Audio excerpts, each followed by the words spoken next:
সকালে কিছু সময় রোদের পর রাজধানীতে দিনের বেলায় বৃষ্টিপাতের সম্ভাবনা রয়েছে বলে জানিয়েছে বাংলাদেশ আবহাওয়া অধিদপ্তর। রোববার সকাল 7টা থেকে পরবর্তী 12 ঘন্টার জন্য দেয়া এক পূর্বাভাসে বলা হয়েছে ঢাকা ও আশপাশের আবহাওয়া মূলত শুষ্ক থাকবে। সেই সঙ্গে বিকালের দিকে হালকা অথবা মাঝারি ধরনের বৃষ্টি কিংবা বজ্রসহ বৃষ্টির সম্ভাবনা রয়েছে। তবে বাতাসের আর্দ্রতা বেশি হওয়ায় তীব্র গরম অনুভূত হচ্ছে। আবহাওয়া অধিদপ্তরের ঝড় সতর্কীকরণ কেন্দ্র সূত্রে জানা গেছে, এ সময়ের মধ্যে দক্ষিণ ও দক্ষিণ পশ্চিম দিক থেকে ঘন্টায় 10 থেকে 15 কিলোমিটার বেগে বাতাস প্রবাহিত হতে পারে। তবে দিনের তাপমাত্রা প্রায় অপরিবর্তিত থাকবে বলে পূর্বাভাসে উল্লেখ করা হয়েছে। পূর্বাভাস অনুযায়ী রবিবার সকাল 6টায় ঢাকার তাপমাত্রা ছিল 29 ডিগ্রি সেলসিয়াস, বাতাসের আর্দ্রতার পরিমাণ ছিল 87%। শনিবার ঢাকার সর্বোচ্চ তাপমাত্রা ছিল 34.2 ডিগ্রি সেলসিয়াস এবং রোববার সর্বনিম্ন তাপমাত্রা রেকর্ড করা হয়েছে 27 ডিগ্রি সেলসিয়াস। আর গত 24 ঘন্টায় ঢাকায় মাত্র 3 মিলিমিটার বৃষ্টিপাত রেকর্ড করেছে আবহাওয়া অফিস।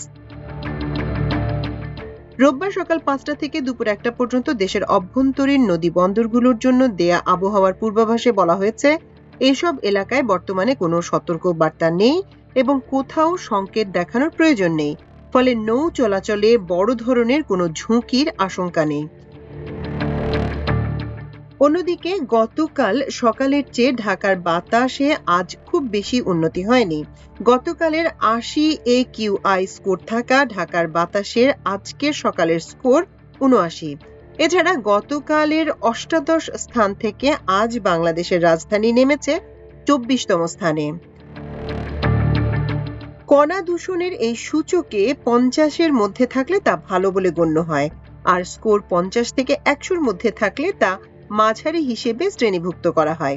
এছাড়া 101 থেকে 150 হলে সংবেদনশীল গোষ্ঠীর জন্য অস্বাস্থ্যকর হিসেবে বিবেচিত হয়। এই পর্যায়ে সংবেদনশীল ব্যক্তিদের দীর্ঘ সময় বাইরে পরিশ্রম না করার পরামর্শ দেওয়া হয়। তবে এই স্কোর 151 থেকে 200 হলে তা অস্বাস্থ্যকর, 201 থেকে 300 হলে খুব অস্বাস্থ্যকর এবং 301-এর বেশি হলে তা বিপজ্জনক হিসেবে বিবেচিত হয়। জনস্বাস্থ্যের জন্য মারাত্মক ঝুঁকি সৃষ্টি করে 300-র বেশি যে কোনো সূচক। মাল্টিমিডিয়া ডেস্ক, আমার দেশ।